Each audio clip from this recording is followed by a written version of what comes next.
Let's watch Okay, guys, happy Thursday. the most dangerous and politically savvy person at PragerU try and present the lefty argument against the police. I can't wait. Hey, welcome to Unapologetic Live. You might be looking at me and wondering, Amala, why do you look like that? You're dressed in red, you got red lipstick on, there's devil horns, there's a tail. Did I spend an excess of 30 minutes crafting this today? Yes. Am I embarrassed by it? A little bit. Can you judge me for it? Absolutely. And I will take it. The reason I am dressed in this little outfit is because we are doing a segment or a show today called Devil's Advocate. So often what I feel like we're lacking is true discussion when it comes to the issues that we talk about. And I want to hear the leftist view of things, the centrist view of things, the conservative view of things. Lay it on us. And it's hard to get people who want to have those civil discussions, who want to debate things, especially live. So I came up with a segment called Devil's Advocate, where because of my old leftist experience, I know the talking points, I know what people are advocating for, I know the arguments that they make, so I will be here to represent them. Hence the horns and the tail. I'm not calling leftists the devil. Let's make that very clear. I'm simply Definitely not. playing devil's advocate. Now today we have a very special guest to represent the conservative side of things. We are going to be talking police, so the back the blue and pro-police side of things. We have Brandon Tatum, former police officer. He is the host of the Tatum Report, and he also wrote a book about his experience in his life is called such a Being Black shit and show. Blue. Brandon Tatum, thank you so much for coming on the show. Thank you so much for having me. Of course, of course. Now, before we get into your background in policing and sort of your expertise in this subject matter, do you think there's any sort of common ground when it comes to the policing debate between the left and the right? Are there things that we can't agree on there? Yeah, I think there's a lot of things that we can agree on. I think there's a lot of things that we do agree on. I think that the nuance of the conversation is spun because of political expediency for certain people. But I think that every single person that we can talk to that's what we consider normal, they want the same things out of police. Yes. We'd only have to talk to normal people. People like us. As people who are pro advocates for police. Right, I agree. I think we want crime to be taken care of in our communities. I think by and large, conservatives and leftists are against real acts of police brutality. I think where we start to disagree is deciding whether or not something is police brutality or a rightful. Yeah. Again, I'm not 100% on this. I'm willing to bet both of them support the police officer who fucking shot an unarmed black man in the back of the head the other day. It would surprise me if they didn't, because there's a part of like the body cam footage where he tried to like put his hand on the officer's taser, and then conveniently the fucking body cam turned off, and then when it turned back on again, he was trying to do life-saving support on this guy he had just shot in the back of the head, and we know that he just shot that guy in the back of the head because someone nearby was recording it, that the officer didn't notice until after he shot him in the back of the head. But that's not police brutality. That's just that's fine. That's fine. Action. Now, before I start actually playing the leftist, can you talk a little bit about your background and how you got to talking about these issues? Yeah, I grew up in Fort Worth, Texas. For people that live in Texas, they know about Fort Worth and Dallas, the rivalry there. But I live in Fort Worth, Texas, went to Paul Laurence Dunbar High School, was an excellent football player. I was an All-American football player, top player in the nation, went to college, played football in college, and that's when it really changed my life.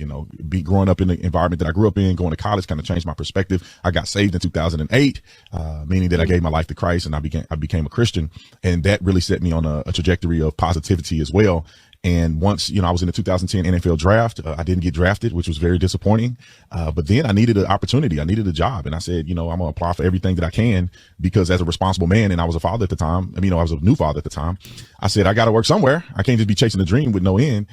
So I, did a ride along on the police department once they called me back for the interview, and it blew my mind. I was completely inspired by Officer Sean Payne, who did the ride along or conducted the ride along, the guy I rode with. And it made me want to be a police officer. I said, look, this guy's a hero, and I want to be a hero like Sean Payne. I want to, help my community, save my community, be the change I want to see in the community. And so I became a police officer, and, I left in 2017, not for anything bad, but because God just took me in a different direction to be able to speak more on the issue, more so than I could, when I was a police officer. But I've been an advocate ever since I did that ride along. I was blown away at the true experience of being a law enforcement officer versus what people may think. Right. Oh, and what caused you to leave policing and do what you're doing now? Yeah, so I made videos online. You know, I said videos online. They came out weird, but I made some political commentary online, and they just went viral. You know, I began to be more political when I was a police officer because, you know, I saw the money coming out my check. I saw them taxes, and I said, Lord, I need to figure out how do I vote for stuff to make these taxes go down. And that started me on my journey to figure out where did I really stand politically? Because growing up, being black. I love how conservatives will just straight up be like, look, I became conservative because I didn't like paying taxes. Yeah, fuck all them poor people. Fuck all those people who are like me. I want to get mine. Black, I'm a Democrat. It was no such thing as Republicans. That's not even a question. It's a matter of which Democrat you want to pick. And so I said, you know, let me be a little more open-minded. All of the guys on the police department, all the guys and girls on the police department were all conservative. And they would really challenge me on the things that I thought about. And in conclusion, it came down to me realizing that I'm a lot more conservative. I don't support the anti-police rhetoric and all of the stuff that I felt that the Democrats were pushing at the time. So I went to a Trump rally because he was running for office, obviously, and I didn't take him seriously. I thought he was joking. But when Ben Carson dropped out and endorsed him, I said, I need to figure out, is this guy legit or not? Went to a rally, blew me away. I was shocked that Donald Trump was saying all of the things that. Yeah, Donald Trump really made some compelling intellectual points, I'm sure. I believed in all of the things that I felt were important to help our country become more successful and help police officers. And so I made a video about that experience. It went viral. And so I continued to make videos. They will all go viral. Colin Kaepernick video was one of the last videos that I made when I was a cop. It had 70 million views, and an organization out of out of Anthem, Arizona, they offered me a 1-year deal to be a spokesperson for their conservative news organization. Exactly, Cooper Shell. Initially, I said, look, I'll just do it for a year and see where it go. I can always go back and be a cop. I did it for a year. I ended up meeting Candace Owens. We worked for Turning Point. We started Blexit. And then, you know, the rest is history. I just never went back. That's fantastic. And I've always been a really big fan of your content. You were actually one of the first people to post one of my TikToks on policing and on that subject matter, and really jump-started people seeing and hearing what I was saying. So I thank you so much for that. And I think you're amazing. Now, I'm going to put on my leftist hat and we're going to get into the debate. So, ladies and gentlemen, the debate. She just turned into a leftist off screen. And the back and forth starts now. Let's see if I can accurately represent your views. And if you're a leftist watching this right now and there's an argument that I miss or something that you've read that you know about, put it in the comments down below. Absolutely. And hopefully we'll address it in another episode. Here we go. Okay, so Brandon, you talk about wanting to become a police officer to truly help your community. You went on that ride along. You wanted to make change, and you thought that maybe fighting crime or being there just as a resource for people who need you was a great thing. But do you think there is a large amount of police officers who actually enter the job for maybe the opposite reasons, because there is a significant amount of power and influence that come along with being police officers, and people really want to utilize that power in a way that they haven't been able to in their previous life? Well, yeah, no, I don't think it's a large number of them. I think there are some people that do that, just like with any profession. You know, you do have a level of power, you do have a level of authority that the average person just do not have. But by and large, most of the people that are on the police department understand, and there's a lot of risk there, right? You're risking your life. But a lot of the other people in the police department will cover for people like that. To have this level of authority. And it's not, you know, I would say the people that go into it for the wrong reason, they normally get weeded out. And by and large, your experience is more than just power and authority. There's a lot of responsibility. There's a lot of risks that you're taking as a police officer. There's a lot of turmoil that you go through. You know, you see the worst in society. You see things that people will never see. I mean, you go home brokenhearted half of the time. So I really do believe that for those who want power and authority, it's not really worth it at the end of the day with all of the other stuff that you have to go through. So generally speaking, it's a lot of good, pure-hearted people that get into the profession. You talk about, you know, people who are trying to utilize that power getting weeded out. How exactly does that happen? Because I've worked a lot with LAPD, particularly here in Watts in Los Angeles, and they've given examples of, you know, police officers who have used their position of power to, you know, assault young women or utilize force in a way that can go unchecked. We see oftentimes that there are cases of police brutality where police officers get acquitted. How is the system taking care of police officers who truly are just doing it for power? Right. I think that, you know, to be honest, it's difficult to fire a police officer, period. In some ways, it's great that that's the case because police officers are acting in good faith on behalf of the state. And sometimes there's mistakes that are made. Now, malicious police officers are hated by people on the police department. I think people get this confused. No one hates bad police officers more than good police officers or police officers in general. And here's another myth that I think people hold true in their heart that I think is just not true. There is a power dynamic between the boots on the ground police officers that patrol and the upper management. They are not friends. Your command staff, the chief, the deputy chiefs, they cannot wait to fire you for. He's not wrong. He's just being deliberately. He's deliberately obfuscating. Any reason that they can. If you are going to destroy their reputation or get them in some type of a dilemma where they could be fired and lose their pension.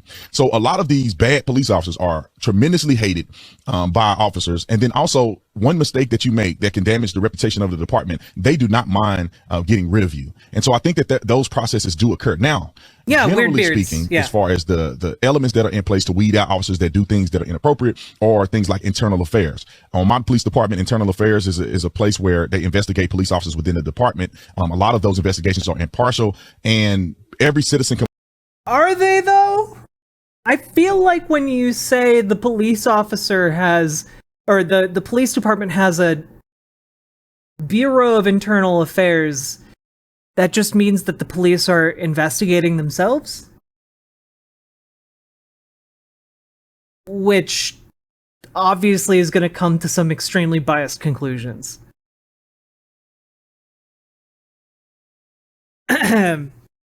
The ground level cops hate the political cops. I think it's usually the opposite. Usually it's the political cops in positions of power who hate their subordinates for doing stupid shit. And what do I mean by stupid shit? Woman who sued Tennessee sheriff for forcibly baptizing her is found dead. Wow. That's pretty weird. That's crazy. That's crazy, man. What a weird coinkydink. Let's read a little bit about this story. How are you always so pale? I'm aggressively alabaster.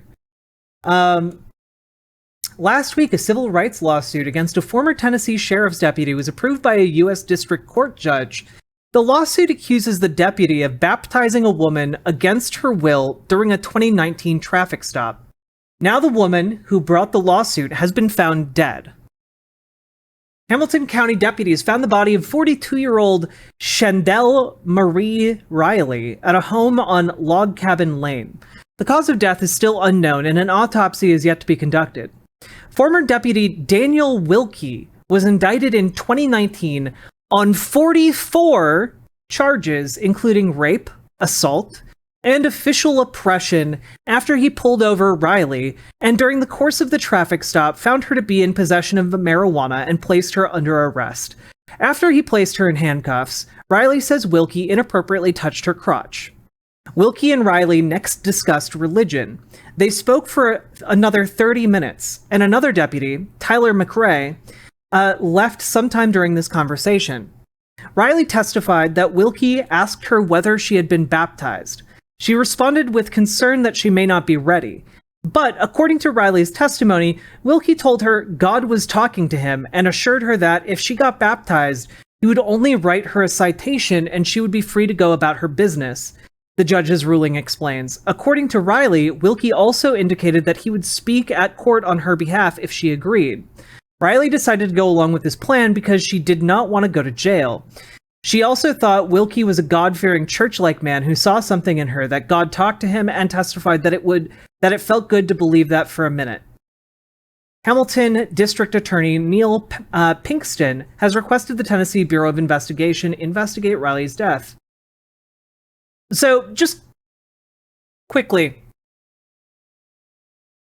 this man had another police officer with him when he fucking grabbed a woman's crotch after arresting her and then forcibly baptized her in exchange for essentially a political favor, or a legal favor. But like, Jesus, the amount of shit cops can get away with by just like saying, well, I'll let you off if you do X for me, like, it's pretty high. And the fact that you have other cops around when that happens and they don't do anything and don't say anything and are constantly posting about the thin blue line, well, I gotta say, That just seems like a lot of cops are out there abusing their power actively. Complaint gets reviewed.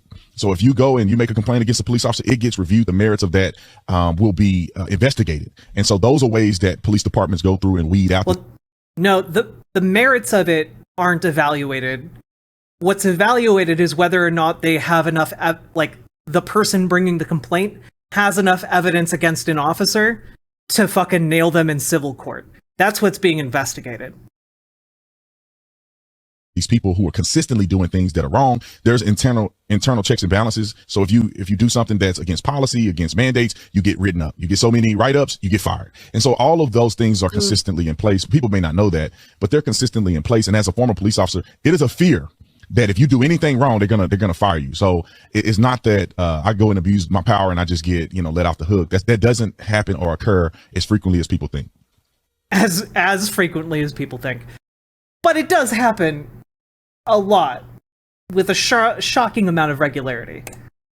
Okay. I mean, honestly, I'll be honest, I did not know that there was a process like that within the police department. You said that nobody hates a bad cop more than a good cop. And I think what is really sparking a lot of this debate when it comes to defunding the police, whether or not there is a such thing as systemic racism in policing, is George Floyd. So right out the gate, we want to talk about George Floyd and discuss this. From my perspective... Jesus. Imagine playing devil's advocate and acting like you give a shit about George Floyd's death. This is fucking infuriating, man. Derek Chauvin and all of the police officers that were a part of that situation are bad cops. We saw Derek Chauvin put his knee on the neck of George Floyd for more than 8 minutes, and this resulted in his death. And we watched as other cops looked and... It was like 11 minutes. It was like anywhere from 10 or 11 minutes. And did nothing to stop this from happening. But in the wake of George Floyd, I did see a lot of police departments and police officers coming out and defending Derek Chauvin and his actions and saying that his response to George Floyd was rightful. So are those cops good cops? Is Derek Chauvin a good cop? Are the 4 other cops that were part of that situation who watched it happen, are those good cops to you, Brandon? Yeah, I think that's a great question. I think there's a lot of nuance in these conversations. I personally don't think that Derek Chauvin acted appropriately in that instance. In his the breadth of his career, I don't know if he's a good cop or not. I never worked with him, but what I saw there as a former police officer, as a field trainer, I train officers, I taught at the academy, that's not appropriate in what he did. And the officer... Cool. You can just end it right there. End it right there. That's a great answer. That were there, Chauvin had responsibility to coach those officers. Some of those were rookie new officers that were relying on the leadership of Derek Chauvin, and he failed them. And so I don't really particularly think they were bad officers. I think they were caught in the middle of a bad situation that could have went one or two ways. I do think George Floyd, some of his death was responsible for his ingestion of a lethal amount of fentanyl and methamphetamine. And I think the combination of both of those things together led to... Yeah. When a cop fucking chokes you out, it definitely not that. It's definitely the drugs in your system, not because you were being choked for 10 fucking minutes. To his death. And I think that the verdict was appropriate. I think Chauvin should have went to jail. But officers who defend Chauvin, I mean, we have to look at the big picture of it. What are they defending? I've never heard of an officer that defend him and say he's a good cop. I see some people defending the fact that the knee on the neck is an actual tactic. This is just a lie. There are many people who said he's genuinely a good cop.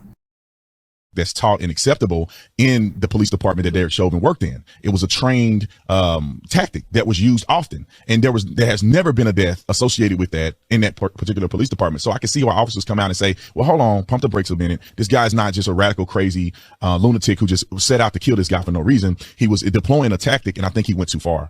And so I think that there's nuances to the conversation. We can say that the officer was inappropriate. We can say that all the officers there should be investigated and held accountable, and we should also be able... Yeah, look, sorry. When you kill someone, it's a bit more than a whoopsie daisy.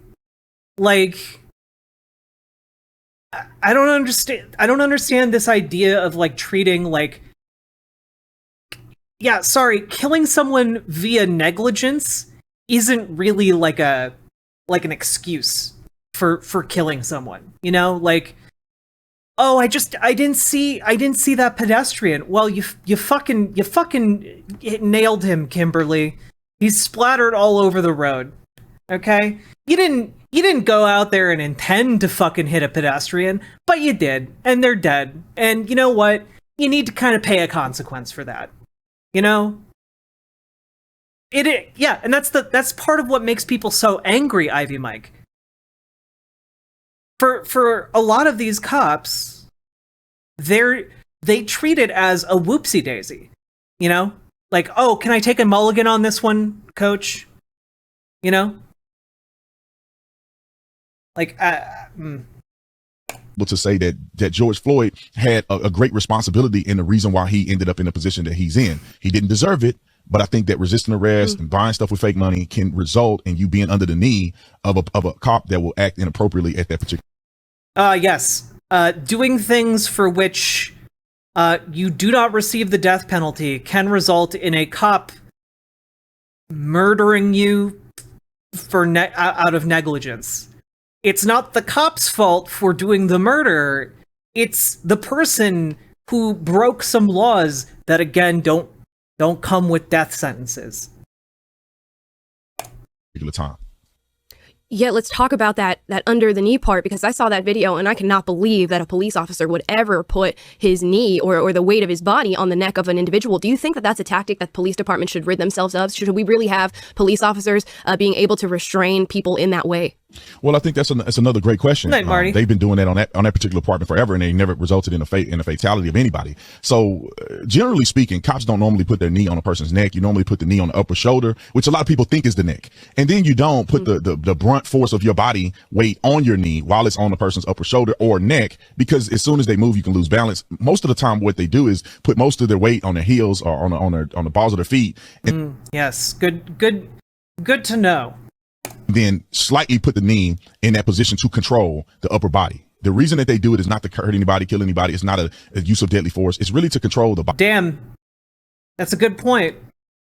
But probably putting your entire body weight on someone's neck for 10 minutes probably would kill just about anybody.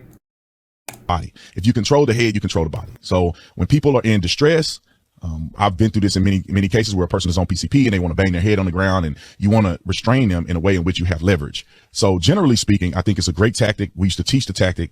I would argue against putting the knee on the neck of a person. The way we used to do it is putting it on the upper back. I think that is appropriate. It should be used in all cases. And if anybody disagree with that, I would like to see them go through the process of arresting a person who's violent on PCP and tell me a better tactic to use in a situation like that. Put them in handcuffs and then put them in the car, and then who gives a shit if they bang their fucking head on the door? They'll probably be okay. Okay, interesting.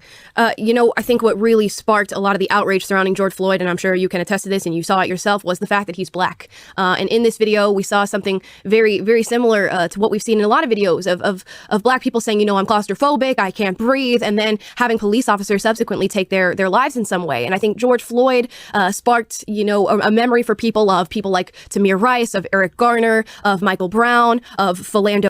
All people that I'm sure Officer Tatum would argue were probably killed for good reasons. Castile. And when we look into some of the stats on this, I've done some reading.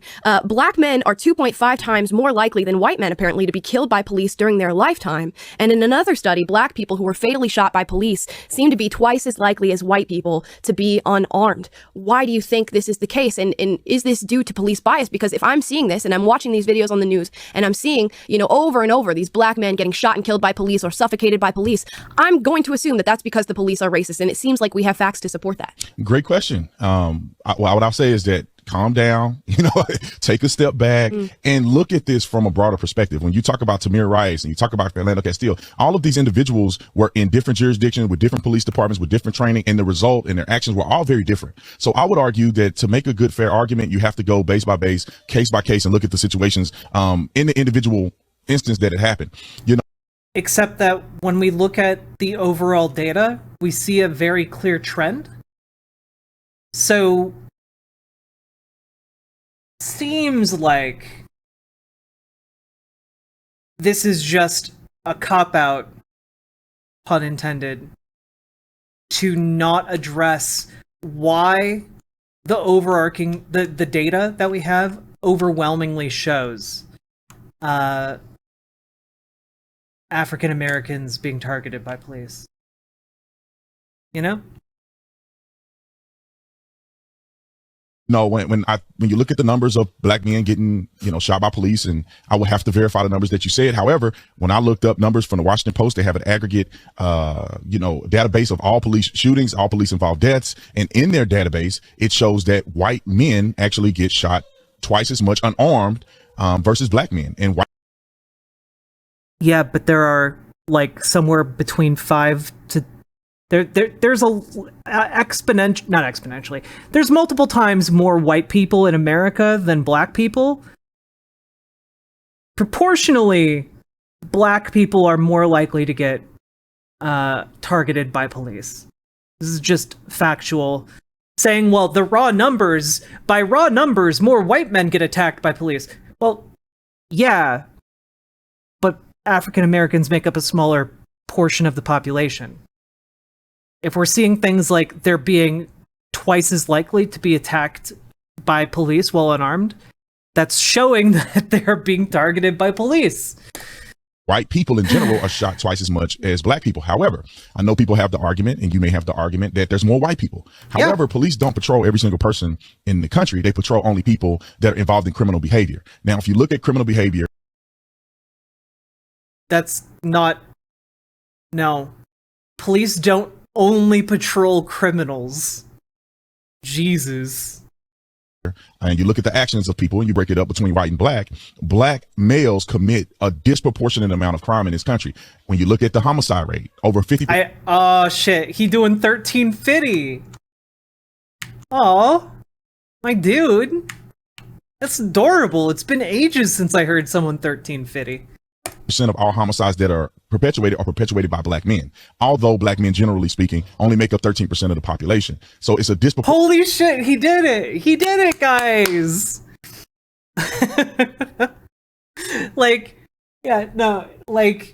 Chat.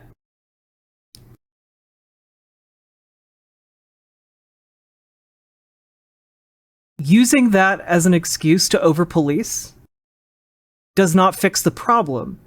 If you want to fix the problem, you gotta address the economic situations. That gets us into a whole new bag of worms. And something tells me that these conservatives don't want to actually address the underlying economic conditions of people with increased, who live in areas of increased criminality. Jesus.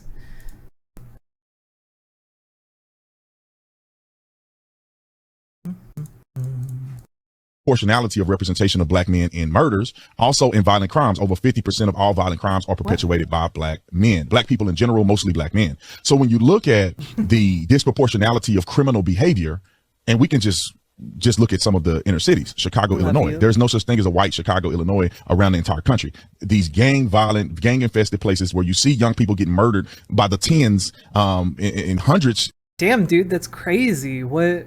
Why are there so many people in gangs? That's wild. If only there was reasons for any of this. But unfortunately, the conservative answer is that's just how black people do. They need to take more personal responsibility.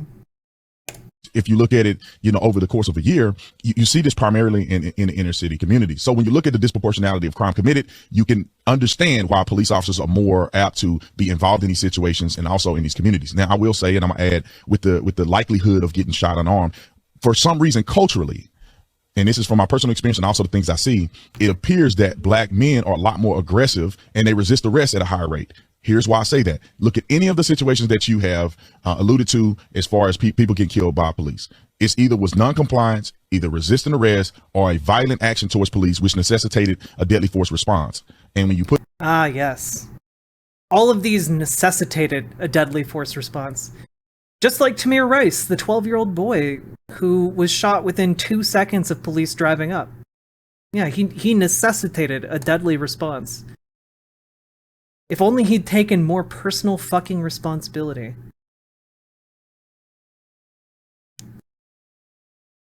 Put it all together is really look, they just found a way to find the people who would put a black face on the most racist ideas they have.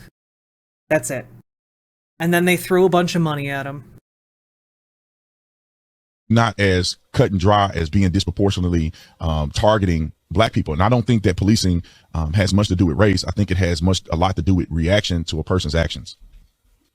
You know, I'm hearing what you're saying, especially with the crime rate and things like that, and comparing that to the white population. But could it be that police officers are just arresting more people and you know, convicting more black people of these crimes because their communities are over policed? We've got a tough sociologist who looked through different, you know, an affluent white community versus a low-income black community and found that police presence was exponentially higher in these black communities. And even there was a difference in the culture of policing. The police departments in these white communities were much more service providers. You know, they showed up to calls, but spent much of their time just working on local problems, building relationships with the people in these communities, and they were more quick and thorough. And when they look at these low-income communities, it seems as though the police officers were more aggressive, they were more intimidating, they were more focused on intervening into violence, and even in some cases functioned as babysitters. Black people would have block parties or get together with their families, and police would station themselves outside of their neighborhood to simply watch these things happening. It seems to me that police are more intent of finding black people and arresting them than they are in these more white affluent communities. Why is that so?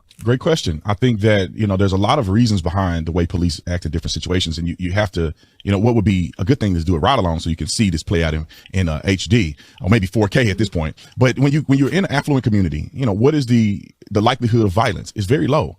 I patrol both. And I know that when you go to some of these affluent communities, people are more friendly with police. There's not a lot of violent crime going on. So you have the opportunity to proactively police. There's not a lot of calls for service. You have an opportunity to go up and knock on the door and know the neighbors. And when they call the police, it's not basically for a lot of violent things. When you go to some of these inner cities, it's violent. People are getting murdered every day. Mm-hmm. People are fighting the police, killing the police. I mean, it is out of control. And so there is truth. Why is it that her devil's advocate brings up much better points than half the left's attempts at asking the same things? This is tripping me up. Damn,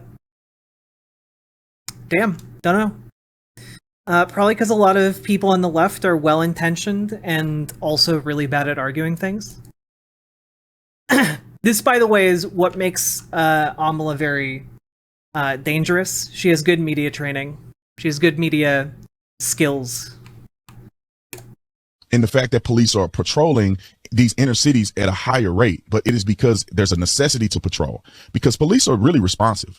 If you call the police, that's when most of the time they show up. If there's crime being committed in a place, that's where they are going to be located. They're not going to waste their time, you know, in an affluent community where people aren't really committing crimes. Well, also, police have no obligation to actually respond to any of the calls that are put in, so they don't have to give you the time of day if they don't feel like it. Also, yeah, inner cities are patrolled as a reaction to crime, but the real leftist argument is that policing in reaction to crime is an ineffective method of preventing crime.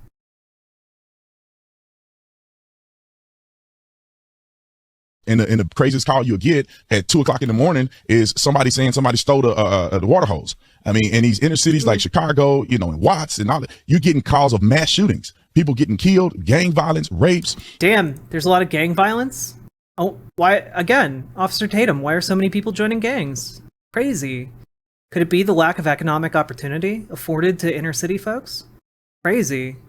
And so police have to go where the crime is being committed. And unfortunately, and I can acquiesce to this point that you made, unfortunately, if you are patrolling an area more often, you're going to catch more people. And a lot of that is not based on race. It's really based on the actions of people who live in these inner city communities, these fallen communities where morals are low and people are hustling. You know, that's interesting. These fallen communities, Jesus. That's interesting, except that black people and white people commit crimes at similar rates. And we aren't seeing, like, we're not seeing that reflected in the policing, necessarily. There are communities where white people do a lot of crime that aren't necessarily as policed the same way as areas where black people do a lot of crime. Strange. And using drugs, selling drugs, involved in gang violence. This occurs in trailer homes too, where you see more white people. It's kind of a wealth versus poverty thing. It's a moral character. Yeah. You know what? That's very interesting. It is a wealth versus poverty thing.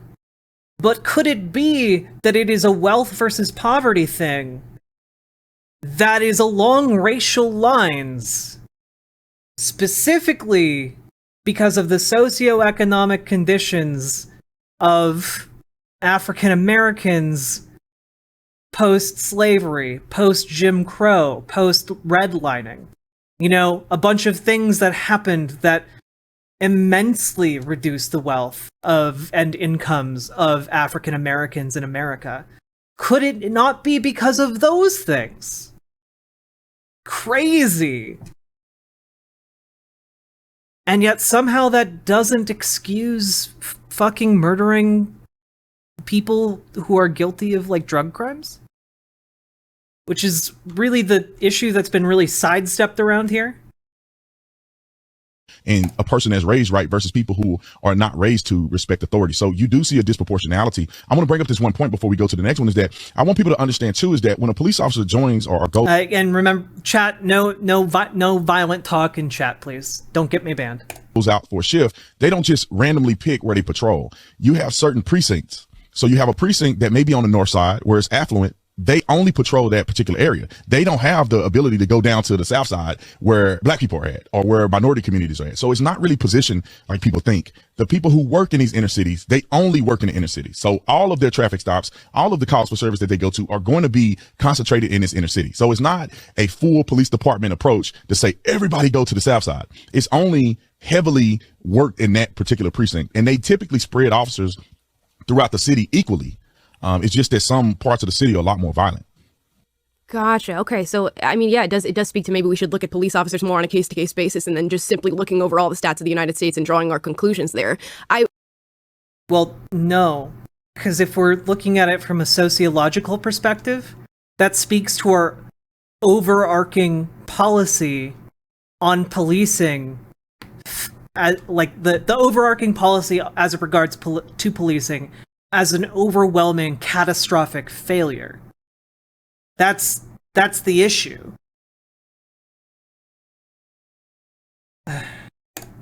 I wanted to go back to something you said earlier and about these lower income communities being more violent. A lot of times I hear conservatives talk about this, and to me it sounds like they are saying that black people, Hispanic people, the people of color that live in these neighborhoods are more violent, like it's somehow inherent to them, and that's why we don't see it in the white populations. You made the distinction between it not being that and actually being attacked. Ravana, thank you so much for the raid. Hello, lovely.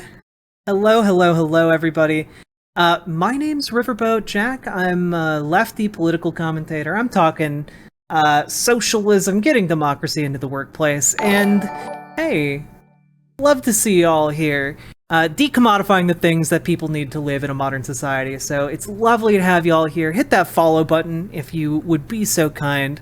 And if you'd like to support the kinds of work that I do, like talking about politics, right now we are going over PragerU debate between two of the PragerU hosts regarding police, where one of them is playing devil's advocate.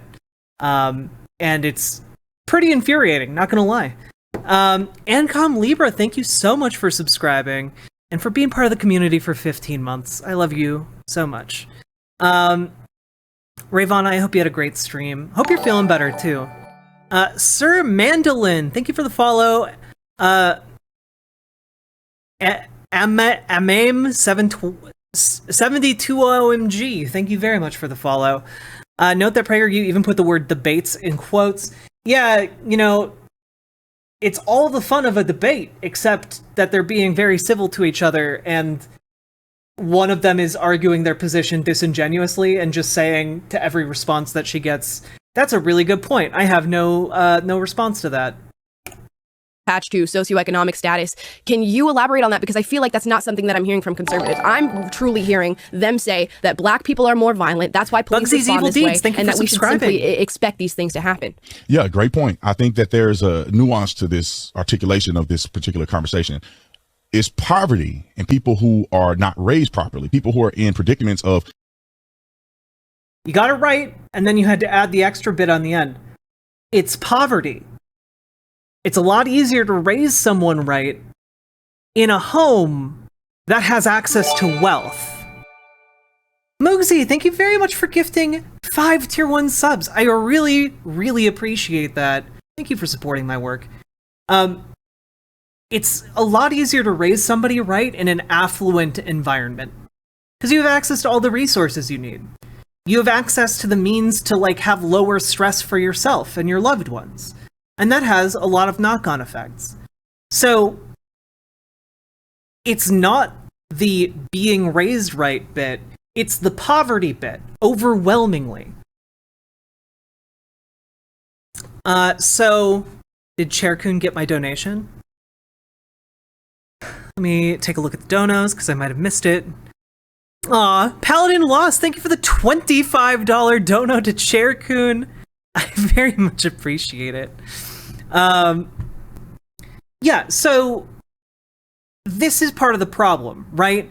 No one is arguing, or rather, only extremely racist people are arguing that cops are or the rate of criminality in African American communities is due to some racial difference.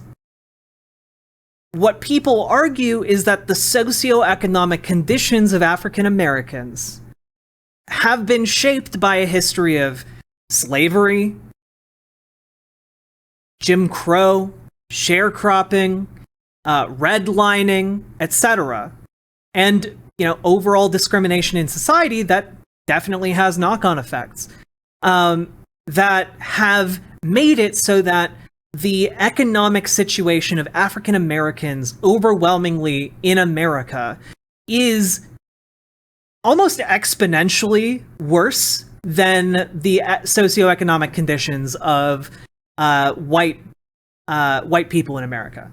Most white people. There are, of course, pockets of, like, Appalachia and stuff where, like, white people are absolutely socioeconomically fucked. But the issue is that we don't do anything to address this, and instead of meaningfully addressing why there is more crime in these areas, by creating, like, support programs, by building up community resources, etc. Instead, what we do is we throw police at the problem. Because people believe the police are an effective response to crime. However, that is incorrect. If policing solved this inequity in our society, it would have solved it a long time ago. All it does is perpetuate the status quo, which, to be fair, is what conservatives and neoliberals want in America. So it's frustrating to hear a somewhat accurate diagnosis of the problem, but being done to defend the actions of cops. And to be clear, it makes sense why society would be like, well, cops are just reacting to the problem. Right. But also the way in which they're reacting to the problem is very different, right? Like a drunk white woman who shoved a taser out of her face probably wouldn't wind up with a bullet in the back of her skull. But we see that happening with African Americans in this country. We see the differences of outcome. And so we need to take into account that maybe cops patrolling these areas develop a set of skills and responses to African Americans that are inherently biased in some way. So, yeah, that's another part, calm like a bomb. Reaction doesn't require a gun. Good night, Irked. Get good sleep, okay? Anyway, we'll keep going here. In some cases, single-parent homes, and their actions, culture, create an environment of violence. It doesn't matter and where does the culture come from? It comes from the socioeconomic conditions. color of your skin. It matters what cultural situation you find yourself in, because there are Hispanic communities that have a cultural degradation as well, and they are heavily policed. They have a lot of crime and violence that occurred there, and the same thing happens in these poor black communities, and the same thing happens in poor white communities. I patrolled in Tucson, on the west side of Tucson, where primarily it was white and Hispanic. Where did we spend most of our time? The poor white areas, where they were stabbing and shooting each other and snorting coke and doing meth and all kind of other stuff. So it's not really a race thing. I know that, unfortunately, and this is something that Thomas Sowell says, just because there's disparity doesn't mean the great racial luminary Thomas Sowell, famous for saying that civil rights went too far.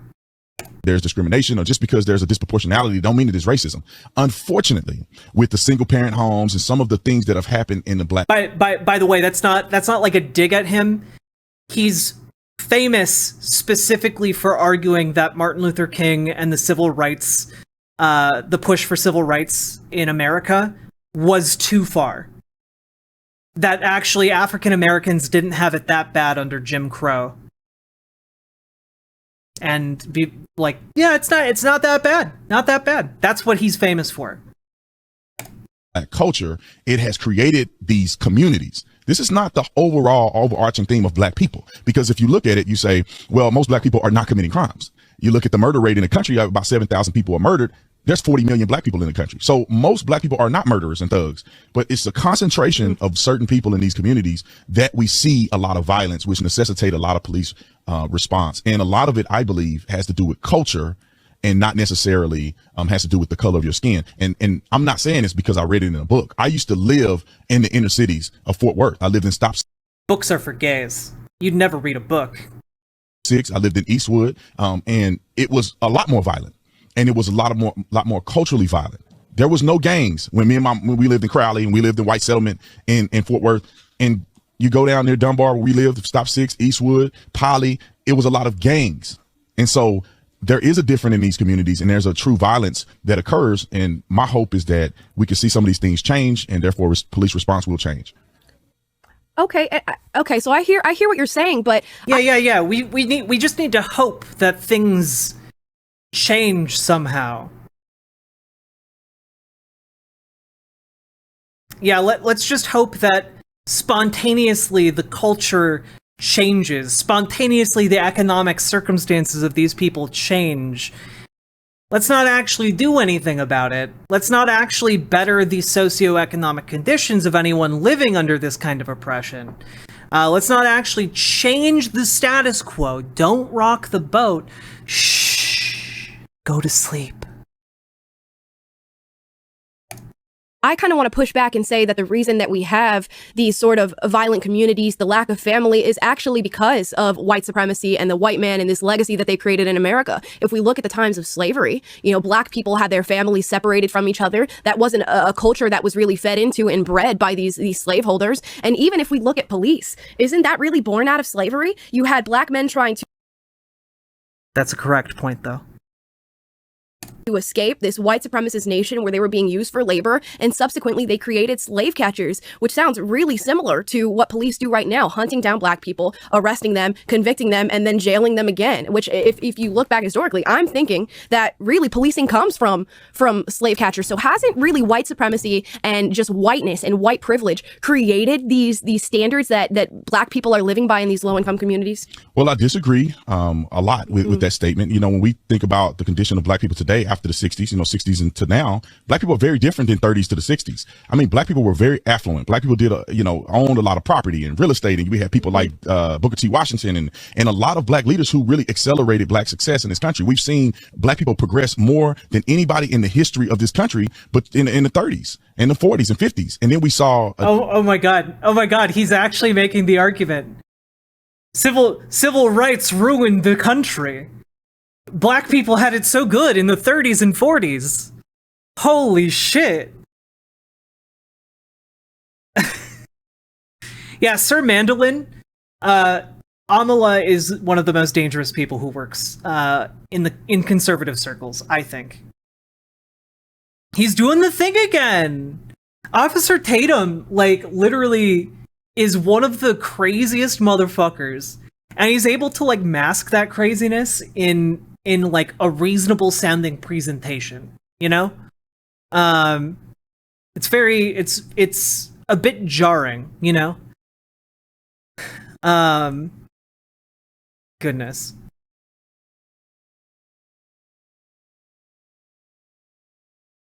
The degradation of the black community in the 60s, which I would argue that it had nothing to do with slavery, obviously, because slavery preceded all of that. And so I think it's maybe a uneducated excuse to talk about the way police are occurring today and skip over all of these other factors. You know, black people haven't always been this way. Crips and Bloods have not always existed. Young men walking around with their pants sagging has not always existed. In the 30s and 40s and 50s. Yes, the main problem with black people today is the pants sagging. That's the real problem. Why can't black people pull up their pants and speak whitely? 50s, black people really had a stable family and they loved God and they were involved in the church a lot more. Yeah, black people didn't have a stable family life in the 50s. That was mostly a white people thing. Black people have almost, since the beginning of abolition, had to have two working parents in order to make ends meet. More than they are today. You know, I think it was 25% of children were born out of wedlock in the 30s. Now we look at it today, you know, it's 75%. I don't think slavery had anything to do with that. What I think it has had to do with is culture. Who are our idols? Who are we looking up to today in the black community versus the way we used to be? So I would argue to take a step back. It's very interesting to me what he just did there, right? He just did a sleight of hand to essentially say slavery has, like, the slavery of the past has nothing to do with present day African American culture. Which is possibly one of the stupidest things I've ever heard in my life. Like, goodness. Good night, Chaotic Kitten. And try not to look at it from a racial lens. Try to look at it from a historical lens. And I think it'll give you a better perspective on how we got to this point and how we're going to fix this point. And if you look at race exclusively, we're never going to get anywhere. I mean, you look at Black Wall Street, you look at the Harlem Renaissance, you look at Madam C.J. Walker, who was the richest woman in American history. She was the first millionaire. If you account for inflation, she would have been a billionaire in the early 1900s. So there is clear success of black people. And I think the degradation has come through culture. Damn, the first black billionaire. I guess being a billionaire and black, we solved racism 120 something years ago. Sorry, chat. Pack it all up. We got more black drone pilots, okay? Racism over. Culture, and it can be reversed. And I think we need to look at it that way and we'll have a better result. Okay, fair enough. So let's take race out of this discussion then and circle back to the police brutality. Now, let's take race out of it and say that— Wait, he also didn't address her point about the history of policing being in literal slave patrols. this is not just a person of color problem. This is not just a black problem. Is police brutality a problem? And do you think it's pervasive enough that we need to start having discussions as a country about what to do about police, utilizing their power in the wrong way? Well, great question. I think that police brutality is very rare, although I think it's a problem. Anytime a police officer, damage their reputation and disrespect the badge and does not uphold their oath is a problem. I think any police officer who's responsible for brutalizing other people should not be a police officer anymore. It's really that clear. The only problem is that where do we draw the line and define what's police brutality and what's not? The problem that we're getting into. I genuinely wonder if Officer Tatum would consider Rodney King an example of police brutality. Is a justifiable use of force that is unpleasant to the eye sometimes is perceived as police brutality versus real illegal uses of force that's already against the law in virtually every state in the union. It's already against department policies. Let me give you an example. When you put your knee on somebody's neck for 10 minutes until they die, like Chauvin did to George Floyd, that's already against the policy and already against the law, and he went to jail over it. And so, and when you look— yeah, but you know that's kind of an outlier though, right? Like, statistically speaking, most police don't go to jail for killing people in the line of duty. Look at other instances where you see someone like Tamir Rice, or you see Michael Brown. Those are justified uses of deadly force against a person who is presenting himself as a deadly threat. In Tamir Rice's case, although he was a young man, he was fucking 12 years old, you bitch. Tamir Rice was a fucking 12-year-old child. Young man, my ass.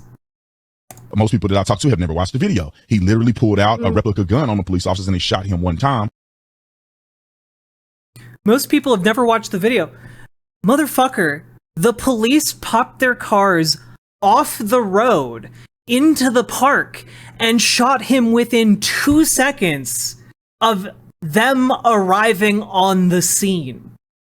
They shot a 12-year-old within 2 seconds of arriving at his location.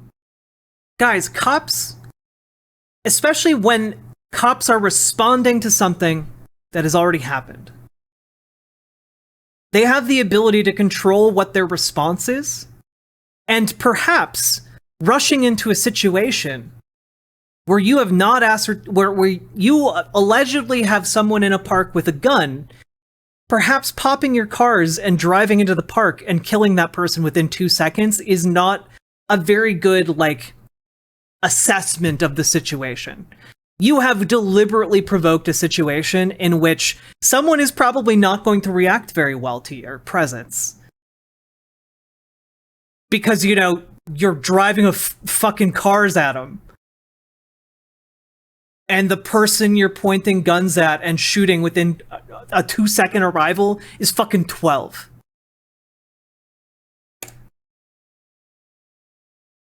Which is and Amala, as someone being the devil's advocate here, is just gonna be like, that's a very good point. I hadn't considered that. Use of deadly force, and they had an articulable reason to fear that their life was in serious or in fear of serious injury or bodily. Yeah, but you notice how when you say that, they had an articulatable reason to fear for their lives or serious bodily harm. That's what he just said. Notice how that being the standard is extremely, extremely easy to take advantage of for people who make mistakes, or people who are negligent, or people who are murdering on purpose. It's really easy to take advantage of. Serious bodily injury or death. And so when you look at Michael Brown, he charged at a police officer after violently attacking a police officer trying to take his gun. The officer used deadly force. And let me explain deadly force just for a minute for people to be able to recognize this a little better, is that there's a very difference between murder and utilizing deadly force. When you utilize deadly force, it does not necessarily mean a person dies. Jacob Blake was shot 7 times and he didn't die. Now he's paralyzed, but he did not die. So yeah. He was only shot 7 times and permanently maimed. That's a fine use of force. Fuck you. Your death is not the end result in the factor in which you are judged on as a police officer. It's the fact of, did you justifiably use deadly force?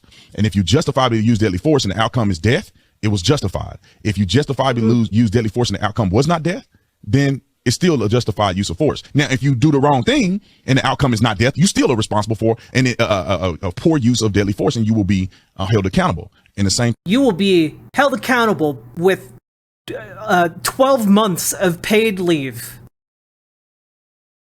You will be held accountable by being forced to go on a fucking vacation to Florida. It'll be great. You'll get to meet all your cop friends.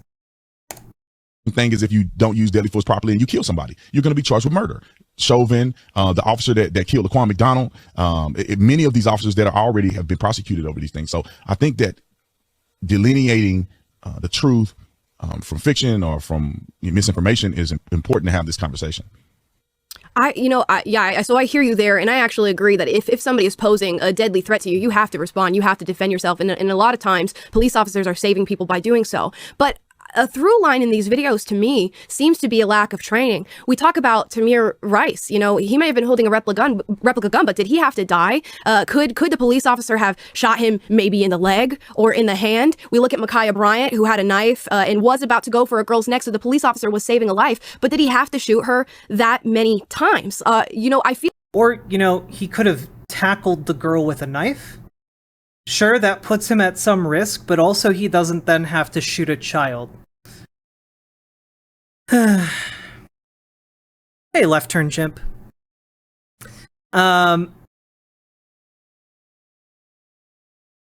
Let's see here.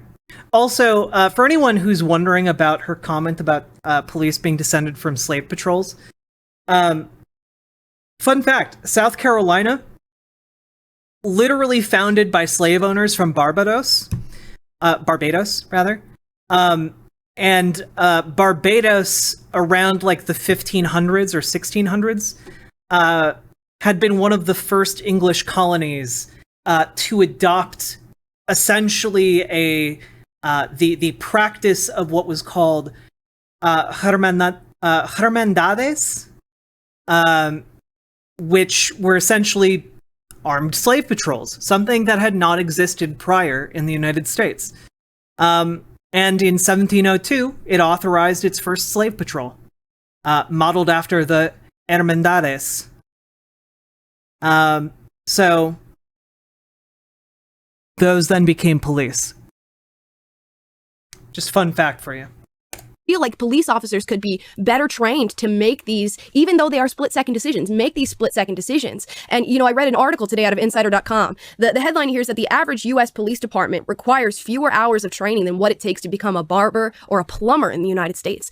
Aren't you thinking that maybe we should train these officers more and train them differently to respond to these situations so they don't result in death? Well, I think that's a great question. But there's some things I think you're missing here in a few of these areas. I do agree with you, and I think that most people would not disagree with this, that police officers do need more training. I was a police officer and I was a trainer of police officers, and we do not have the funding to have more quality training, meaning use of force training. Let me just give you an example. Most police officers don't experience use of force situations on a day-to-day basis. Although people, yeah, I'm not gonna lie, smirk with the mouth. I would have very little problem saying that cops should be disarmed and guns should be used for like response patrols, you know, or like SWAT teams and shit. But also, America just has so many goddamn guns in it.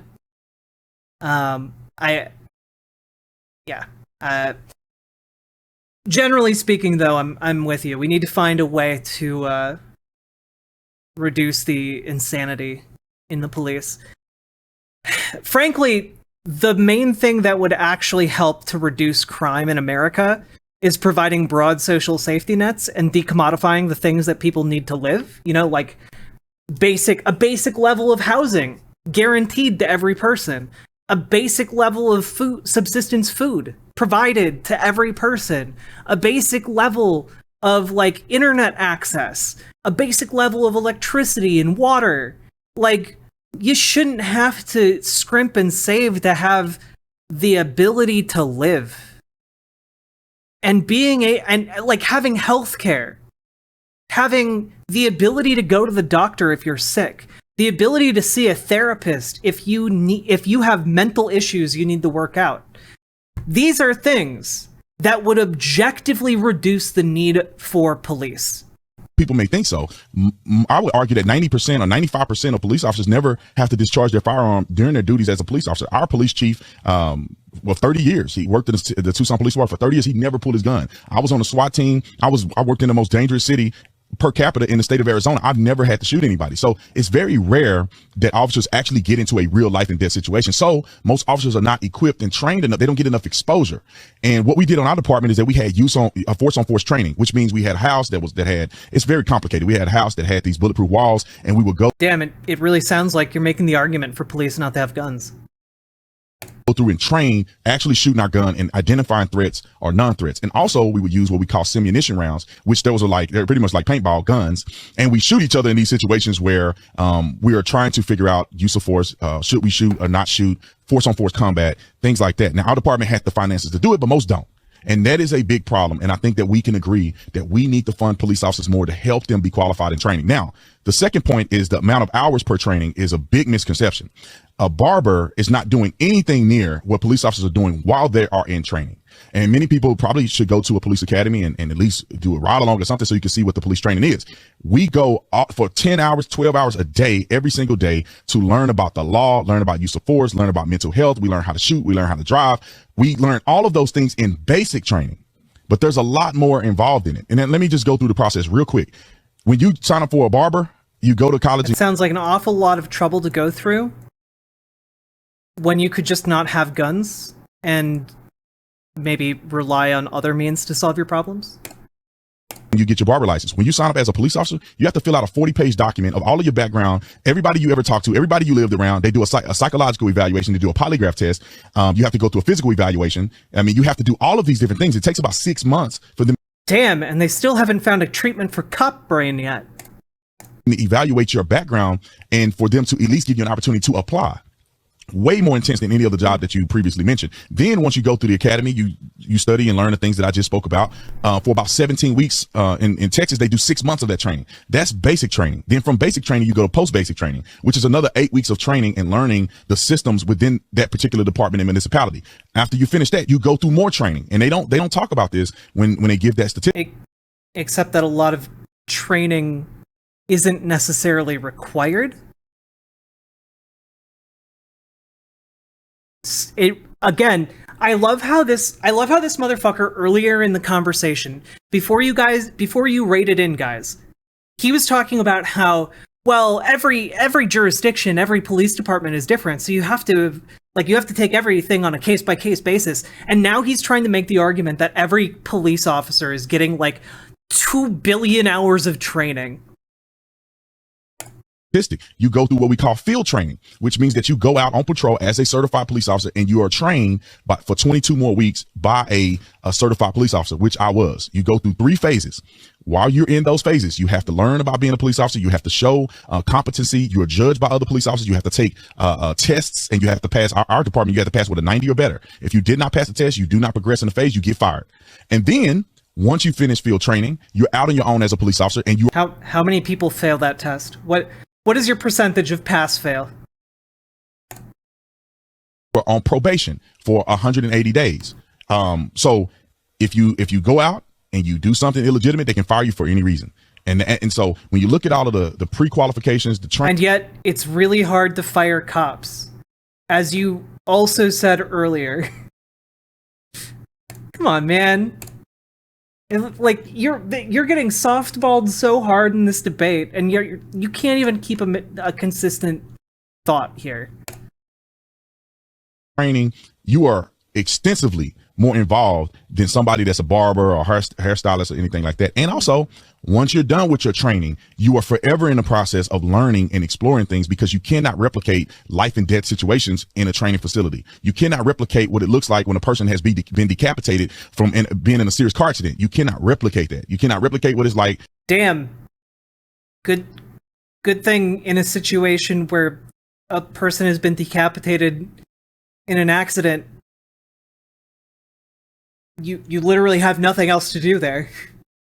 Like sure, yeah, that's a traumatizing thing to see, but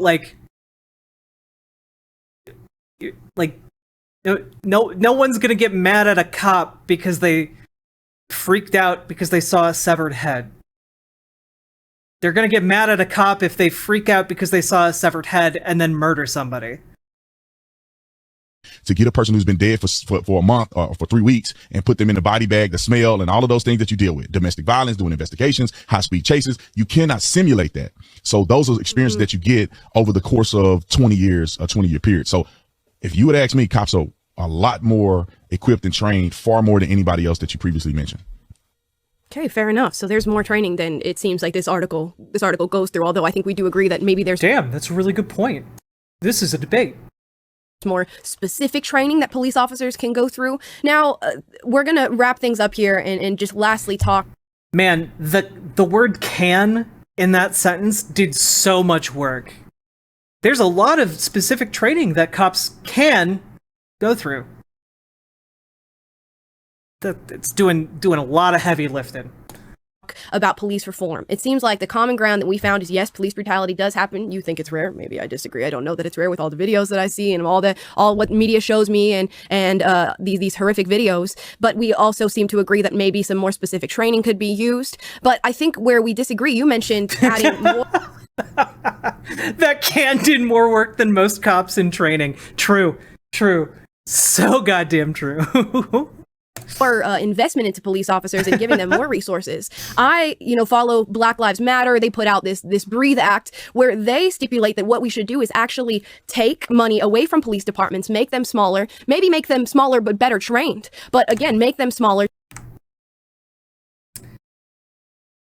Divest federal resources from policing and incarceration, and end federal criminal legal system harms, including the 1994 crime bill, and reparations for the war on drugs, invest in new approaches to community safety utilizing funding and incentives, allocate new money to build healthy, sustainable, and equitable communities for all people, and hold officials accountable, and enhance self-determination of Black communities. So, interestingly, you don't hear either of these people talking about holding officials accountable or enhancing the self-determination of Black communities or allocating money to build healthy and sustainable communities in cities or investing in new approaches to community safety. You don't hear them talk about any of these points. What you hear is, we need less funding for police. But yeah. When have your local police ever needed a fucking armored tank?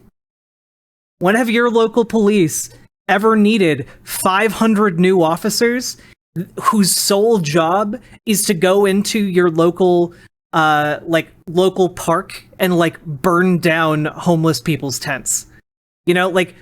Sorry. Maybe you instead of paying 500 officers $80,000 a year starting salary, maybe use that money and build housing for homeless people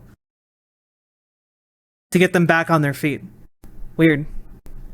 Yeah, my local police bought a tank. Yeah, my local police have have a small fucking Air Force. They have literally 5 different helicopters. It's wild. From police departments, make them smaller, maybe make them smaller but better trained. But again, make them smaller, take the money from the police departments and funnel that money back into the community with social work, helping people create businesses, putting it into inner city schools. Because I think that if we do that and we actually invest in the communities in the way that we should, it's going to create a climate where people do not want to commit crimes anymore and you won't need police. And maybe eventually we can make it to a community that is sort of utopic, where the community is policing itself and we don't even need police departments in the future. But it doesn't start until we... Man, I love how these people pretend like we fucking had police forever. Like police have always been a part of society. When police were fucking invented in goddamn 1700s. They've been around for 300 years. For the thousands of years prior, we did not have police. But also, no one is saying we wouldn't need any police. Even that website that Amala referenced in her, poor attempt to make this point, was not advocating for no police. That website was advocating for a divesting of federal funds. Local and state police would still be funded according to the needs of those local people. That was the entire idea of that program. It's very funny. She posted it on screen. We could read the precepts of what they were proposing. None of it was getting rid of police will make our world a utopia. Take the resources away from these police officers and put them back into the communities. Until then, we will just have this endless cycle of low-income communities with high crime and these really oppressive and aggressive police forces. What seems to be wrong with what I just said? Well, I'll tell you what you said sounds really sweet and beautiful in a fantasy world. But in real life, we've already seen these things play out, in California. But in real life, we need real solutions. And that's why my real solution is wait and hope that the culture of black people changes to be more personally responsible.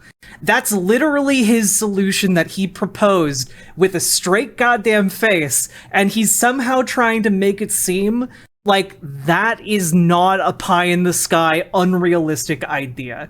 Culture changes in response to socioeconomic realities. If you want the culture to change, you gotta change the socioeconomic reality on the ground.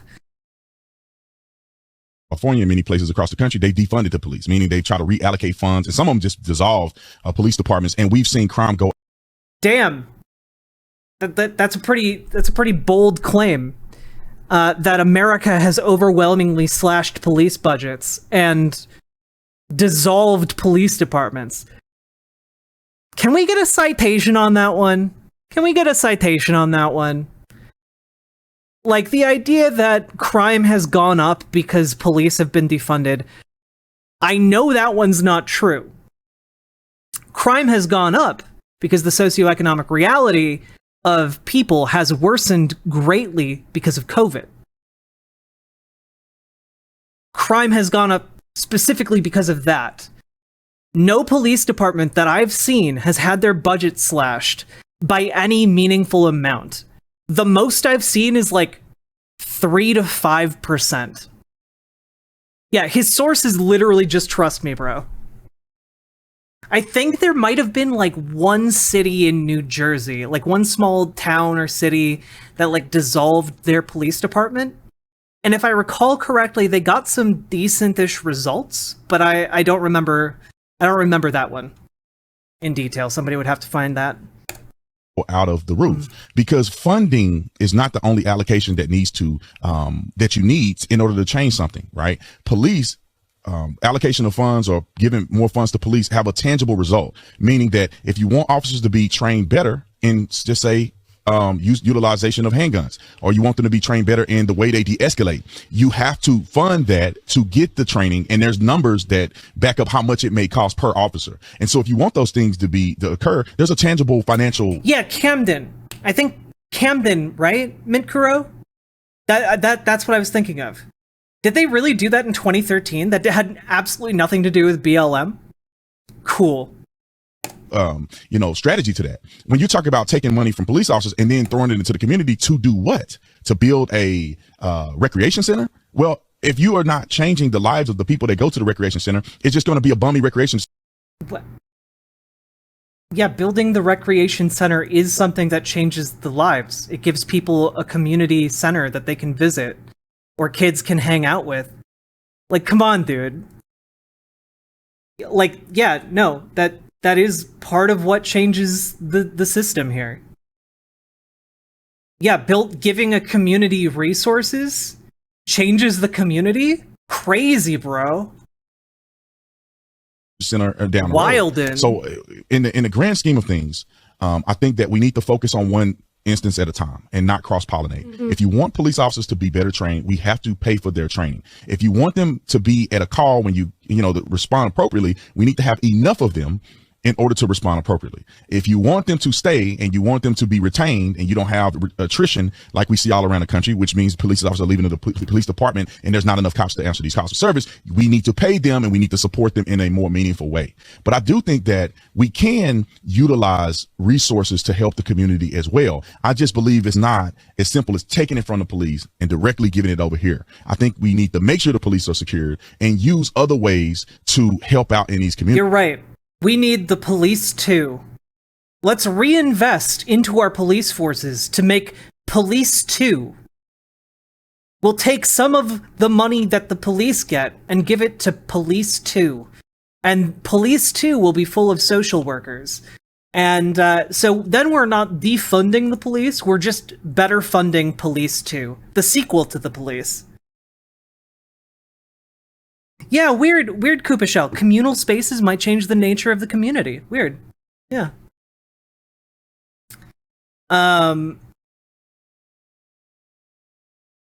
But a lot of the responsibility is rhetoric and also the raising of children, things that the government cannot control.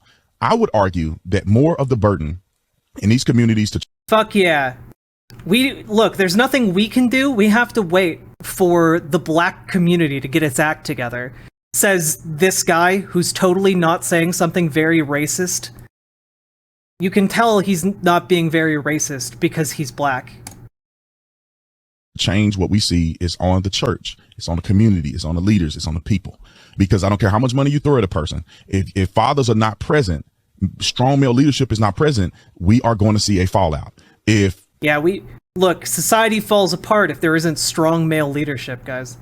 People don't have hope, and hope cannot be given to you with money. Hope is given to you by God. And if people are not going to church, they're not getting fed the gospel, in my opinion, then they are going to be hopeless, and you can't restore that through government assistance. So there's a plethora of things that we can do to make our communities better. But in all, we should work together. We should not be divisive. The police officers have to work with the community. If you ask most black people in this country, and polls have been done, do you want more police? Do you think we should defund the police? And most of the people that live in these places are saying no. This is true, by the way. Oh, because they see the crime that's committed. They see the cost of service. They see the drug dealers on the corner creating zombies in the community, and they want it to end. And they know it's going to take a brave police officer, which in many cases are black. You look at Atlanta, 50% of the police department is black. Look at Philly.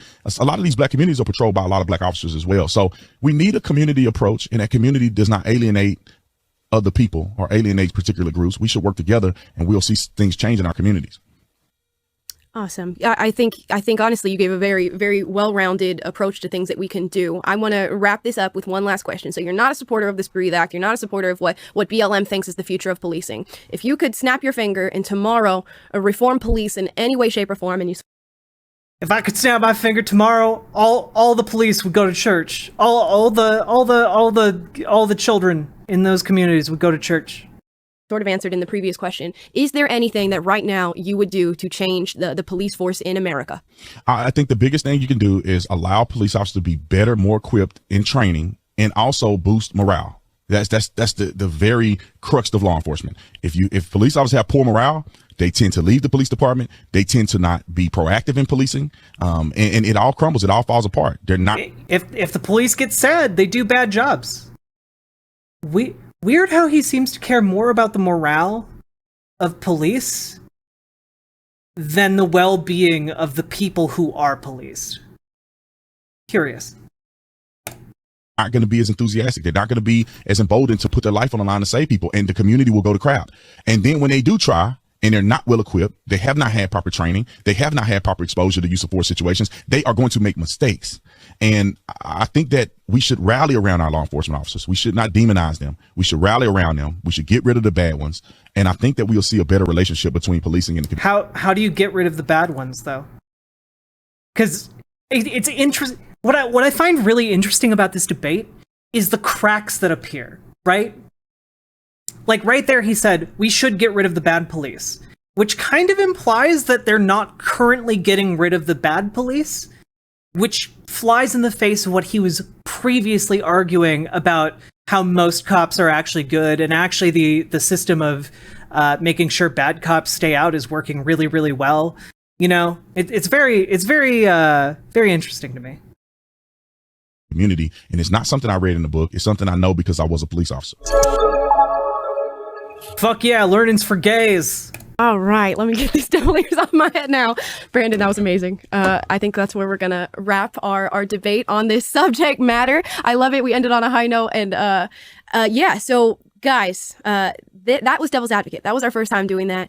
Brandon, what a valiant person being the guinea pig for this segment. I really appreciate you being on it. Yeah, you know, did I give you a run for it? Did I accurately represent, you know, some of the stuff you're hearing? You did an excellent job, and hats off to you for being able to ask these tough questions. And I think that it's important because I know that we go down a path of sometimes being tribal, where, you know, my side against this side. Mm-hmm. But like, I think people really have these genuine questions, and they may be uninformed. And instead of me saying, you're stupid, you're an idiot, you know, how you don't know this stuff? It's like, no, let me educate you, because you may not have been exposed to the things that I've been exposed to. You know, at face value, the number of training hours may make sense to you, but when you think of the quality of training in those training hours is absolutely night and day. And so I think it's important for us to have these conversations. And when someone is genuinely asking these questions, to give them a genuine, loving response in good faith. And I think that will make all the difference.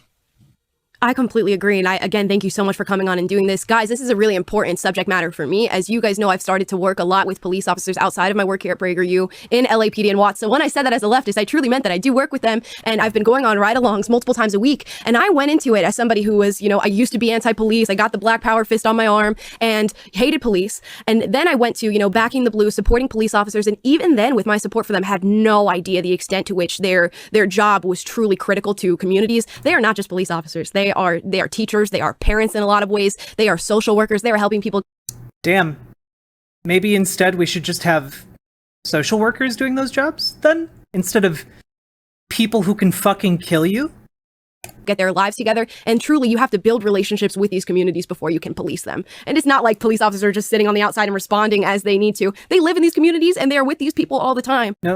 No, they don't live in those communities. Most often, they live outside of the city.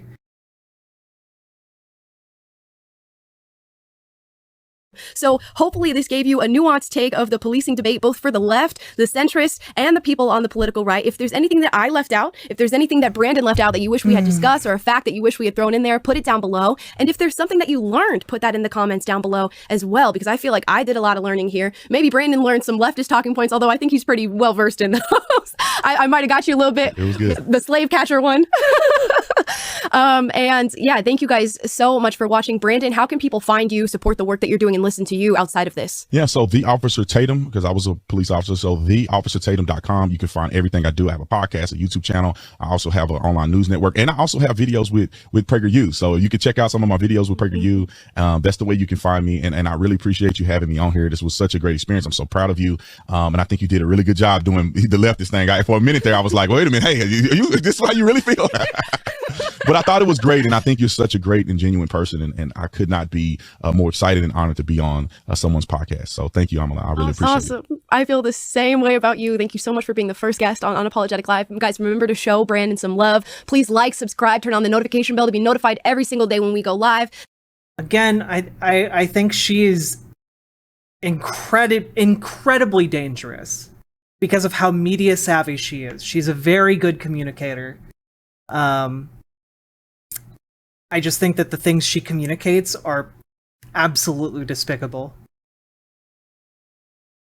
That is at 3 p.m. Pacific, 6 p.m. Eastern. We're going to be coming at you with more content like this. Let me know also down below, are there other conservative commentators or experts that you want to bring on to play this game with me? And I will be devil's advocate again, try my best to represent the left, and we will have the debates that people aren't having. So comment down below and let me know. Oh, I can't wait until she does the trans debate. I bet that's going to be the second one.